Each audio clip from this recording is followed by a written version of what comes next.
pre-final examination 24-25 mathematics Andhra Pradesh 10th class. Okay, so first 1 mark question చూద్దాం. Find the HCF of 96 and 404. Okay, 96కి 404కి గసాబా కనుక్కోండి. 96 404 దీన్ని two టైప్స్లో చేయొచ్చు. Factorisation ద్వారా చేయొచ్చు, division ద్వారా చేయొచ్చు. సో ఫ్యాక్టరైజేషన్ ద్వారా చేద్దాం. 96కి ఫ్యాక్టర్స్ రాయిద్దాం. సో 96కి ఫ్యాక్టర్స్ రాస్తే 2 × 48, 2 × 24, 2 × 2 × 2 × 12, 2 × 2 × 2 × 2 × 6, 2 × 2 × 2 × 2 × 2 × 3. సో 2^5 × 3 వచ్చింది. నెక్స్ట్ 404కి 2 × 202, 2 × 101. 101 అనేది ప్రైమ్ నెంబర్. సో 2² × 101 వచ్చింది. సో హెచ్సిఎఫ్ ఎప్పుడు కామన్ ఫ్యాక్టర్ తీసుకోవాలి, రిమైనింగ్ ఫ్యాక్టర్స్ వదిలేయాలి. కామన్ ఫ్యాక్టర్ ఏముంది? 2 ఉంది. ఇక్కడ 3 ఉంది, బట్ ఇక్కడ 3 లేదు. ఇక్కడ 101 ఉంది, ఇక్కడ 101 లేదు. సో 101 అండ్ 3 మనం ఇగ్నోర్ చేయాలి. సో 2 మాత్రమే ఉంది. 2కి తక్కువ పవర్ ఇక్కడ 5 ఉంది, ఇక్కడ 2 ఉంది. తక్కువ పవర్ ఎంత? 2 తక్కువ, 5 తక్కువ, 2నే తక్కువ. సో 2². మన ఆన్సర్ వచ్చి 2² 4. Okay, second question. From the adjacent figure AB is equal to అని అడిగాడు. సో ఇచ్చిన ఫిగర్ ఏంటి? ఏబిసి ట్రయాంగిల్లో బి దగ్గర రైట్ యాంగిల్ ఉంది అన్నాడు. ఏబిసి ట్రయాంగిల్లో బి దగ్గర రైట్ యాంగిల్ ఉంది, సి దగ్గర 30 degrees ఉంది, ఏసీ వచ్చి 20 meters అన్నాడు. ఇది రైట్ యాంగిల్ ఇచ్చాడు. సో మనకి అడేం అడిగాడు? ఏబి అడిగాడు. ఏబి అడిగినప్పుడు sine C is equal to AB by sine C, ఎదుటి భుజము బై కర్ణము, opposite side by hypotenuse, AC. Sine C అంతా sine 30 is equal to AB by AC. AC అంతా 20 meters. సైన్ 30 అంట 1/2 is equal to AB by 20. 2 10s are AB is equal to 10 × 1 10 meters. Okay, 10 meters అనేది answer అవుతుంది. Next question.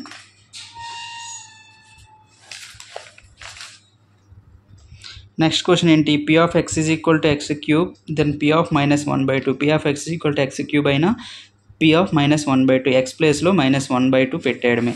So P of X is equal to x³ అన్నాడు. P of -1/2, X ప్లేస్లో -1/2 పెట్టేయడమే. -1³ అంటే -1/2³ అంటే 8. So answer -1/8. Next question.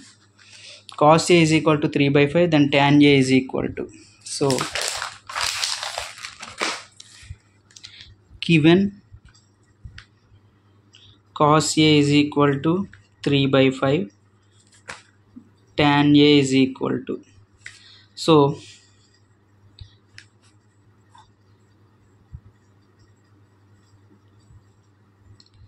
A B C అనుకుంటే cos A means cos A అంటే adjacent by hypotenuse. So అప్పుడు ఇదేమవుతుంది? BC² is equal to AB² plus BC² is equal to hypotenuse square is equal to side square plus side square.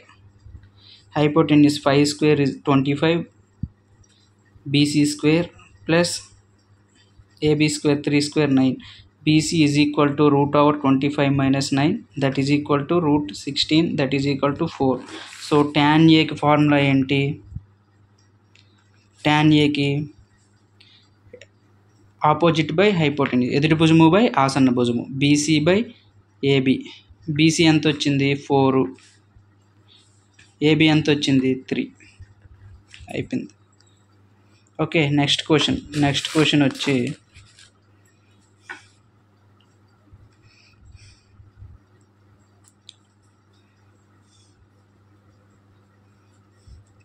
P of X అనే పాలినామియల్కి 0 వచ్చి 5, P of X is equal to 5x - 10కి 0 వచ్చి 2 అన్నాడు. Next అది కరెక్టో కాదో చూద్దాం. First P of X is equal to 5x - 10 so 0 కావాలంటే p of x is equal to 0 చేయాలి. 5x minus 10 is equal to 0. x is equal to 10/5. 5 2s are. So 2 అనేది కరెక్టే. Next zeros of the polynomial ax plus b is minus b/a అన్నాడు. ax plus b అనేది ఒక polynomial అయితే దీన్ని 0 కావాలంటే equal to 0 చేస్తే ax is equal to minus b, x is equal to minus b/a. So మన ఆన్సర్ వచ్చి both a and r are correct. r is the correct explanation of a. Okay, next 6th question. What is the probability of set an event? నిర్దిష్ట ఘటన యొక్క సంభావ్యత ఎంత? So దాని answer వచ్చి 1. ఎందుకంటే సంభావ్యత అంటే ప్రాబిలిటీ అంటే ఏంటి, మనకి మొత్తం పర్యవసానాలు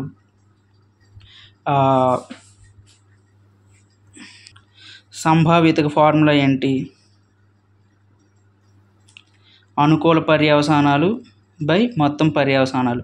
సెర్టైన్ ఈవెంట్ అంటే నిర్దిష్ట ఘటన ఖచ్చితంగా వస్తుందని, అక్కడ అనుకూల పర్యవసానాలు ఈజ్ ఈక్వల్ టు మొత్తం పర్యవసానాలు. సో మొత్తం పర్యవసానాలు బై మొత్తం పర్యవసానాలు ఈజ్ ఈక్వల్ టు 1. ఇది ఎక్స్ప్లెనేషను. Direct answer 1.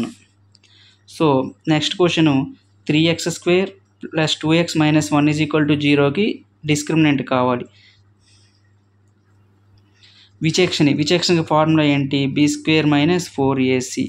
b అంటే x కోఫిషియంట్ ఎంత ఉంది? 2. 2² - 4 ఇంటూ a అంటే x² కోఫిషియంట్ 3. c అంటే -1. 2² 4 -4 3s are 12. 12 into -1 -12 minus into minus plus is equal to 12 plus 4 is equal to 16. Discriminant value 16. Next, if two triangles are similar then their corresponding sides are equal. కాదు, 2 triangles are congruent then the corresponding sides are equal. If 2 triangles are similar then their corresponding angles are equal. ఇవన్నీ ఎప్పుడు ఈ sides angles ఎప్పుడు equal అవుతాయి? Triangles congruent అయితే, కానీ similar అయితే కాదు. స్వరూపాలు అయితే కోణాల భుజాలు సమానం అవ్వవు. ఎప్పుడవుతాయి సమానం? ఇవి ఒకే నిష్పత్తిలో ఉంటాయి. బట్ సమానాలు ఎప్పుడవుతాయి? ఆ రెండు సర్వ సమానాలు అయితే మాత్రమే అవుతాయి. ఓకే, సో ఫస్ట్ది తప్పు, రెండుది తప్పు. Option B. Give an example of linear equation in 2 variables x and y. So ఒక ఈక్వేషన్ కావాలన్నాడు, linear equation. 4x + 3y is equal to 5 అనేది ఒక లీనియర్ ఈక్వేషన్. అప్పుడు 4x + 3y - 5 is equal to 0 అని రాయొచ్చు. ఏదో ఒకటి రాసేస్తే అయిపోద్ది. x అండ్ వైలో ఉంటే అయిపోద్ది. వృత్తం యొక్క బాహ్య బిందువు నుండి ఎన్ని స్పర్శ రేఖలు వ్యవస్థితం అవుతాయి? How many tangents exist from external point to a circle? ఎన్ని ఉంటాయి? ఒక పాయింట్ నుంచి, ఒక సర్కిల్ ఉంటే ఒక పాయింట్ నుంచి ఇలాగొకటి వస్తుంది. 2 మాత్రమే ఉంటాయి. Okay, answer 2. 2 4 6 8 అనేది ఏపీ అయితే మ్యాచింగ్ చేయమన్నాడు. డి. కామన్ డిఫరెన్స్ ఎంత ఉంది? 2కి 4కి? 4 - 2 2, 6 - 4 2. డి వచ్చి ఆప్షన్ ఏ. నెక్స్ట్ A3 అన్నాడు. A1 A2 A3. A3 ఎంత ఉంది? 6 ఉంది. 6. A4 - A2. A4 ఎంత ఉంది? 8 మైనస్ A2 ఎంత ఉంది?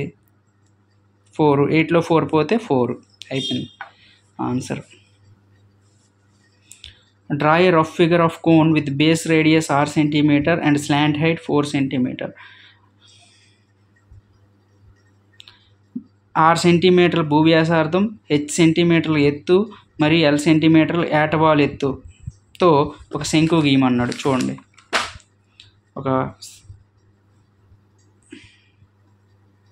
సో దీనికి రేడియస్ r అన్నాడు, హైట్ h అన్నాడు, స్లాంట్ హైట్ ఇది వచ్చి l అన్నాడు. ఇలా గీసిస్తే 1 మార్క్. సో 1 మార్క్ క్వశ్చన్లు 12 మనకు వస్తాయి. 12 × 1 12 మార్క్స్. ఓకే, ఇది అయిపోయింది. నెక్స్ట్ వచ్చి మనకి 2 మార్క్స్ క్వశ్చన్స్ ఉంటాయి. 2 మార్క్స్ క్వశ్చన్స్ ఎన్ని ఉంటాయి అంటే,